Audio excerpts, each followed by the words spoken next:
We have a big trade to break down. It feels like it's been forever since I've been able to say that. We did have a couple of minor moves made yesterday by the Edmonton Oilers. I did make a video on those trades on the second channel. The link to that channel is down below in the description. But let's not waste any more time and get right into this. Patrik Laine has been traded to the Montreal Canadiens. It's been rumored for weeks now that Montreal was really pushing to land Laine, and it finally happened. So the full details of the trade are the Montreal Canadiens have acquired Patrik Laine along with a 2026 second-round draft pick in exchange for defenseman Jordan Harris. There is zero salary retention as part of this trade, so the Montreal Canadiens are taking on the full remaining 2 years of Patrik Laine's deal at a cap hit of $8.7 million. At first glance, obviously, the return looks very light for the Columbus Blue Jackets. Not only did they move Patrik Laine, but they actually also traded Montreal a second here. This really should not be a surprise to anybody. A player with that high of a cap hit who has missed as much time as Patrik Laine has missed over these last few seasons, the return was never going to be all that substantial. It was also public knowledge that Patrik Laine wanted a change of scenery. He wanted out of Columbus, and usually when that's the case, players like that don't fetch an insane return because the team that's trading away that player really doesn't have any leverage. That being said, Jordan Harris is solid. 24-year-old left shot defenseman, a cap hit of $1.4 million. He signed at that number through next season, and upon expiry, he will still be a restricted free agent. Now, although it isn't a massive sample size and he's only really been playing third pairing minutes, what we've seen from Jordan Harris throughout his career so far at the NHL level has been pretty promising. Jordan Harris is a player that should be able to come in and contribute for the Blue Jackets right away. And like I said, with him being 24 years old and still being a restricted free agent when his contract expires next offseason, this is a guy who could be a key fixture on the Blue Jackets blue line for a long time. Now, shifting focus again and talking a little bit about this deal from the point of view of the Montreal Canadiens, this trade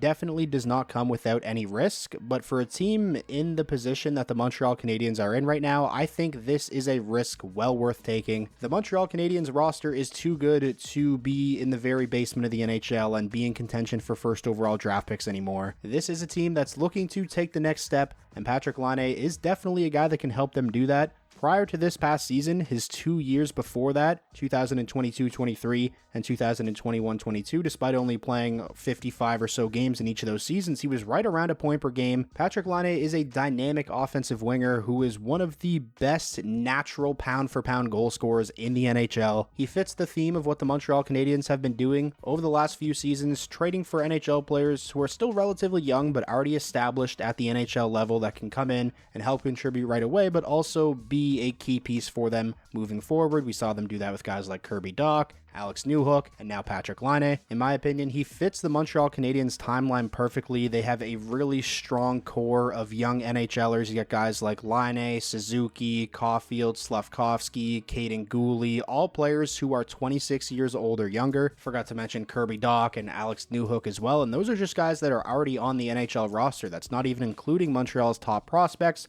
Players like Joshua Waugh, Lane Hudson, David Reinbacher. The Montreal Canadiens' future is definitely very bright, and I think this is a move that Habs fans should be very excited about. As always, I'm very interested to hear your guys' thoughts on this trade, especially if you're a fan of either the Columbus Blue Jackets or the Montreal Canadiens. Sound off down below. How are you feeling about this trade? If you made it all the way to the end of the video and you enjoyed yourself, please remember to leave it a like. That is the best way to let me know that you enjoyed, and it does help with the videos a ton. And if you want more NHL content just like this all throughout the year, then be sure to hit that subscribe button, and I'll talk to you all again soon.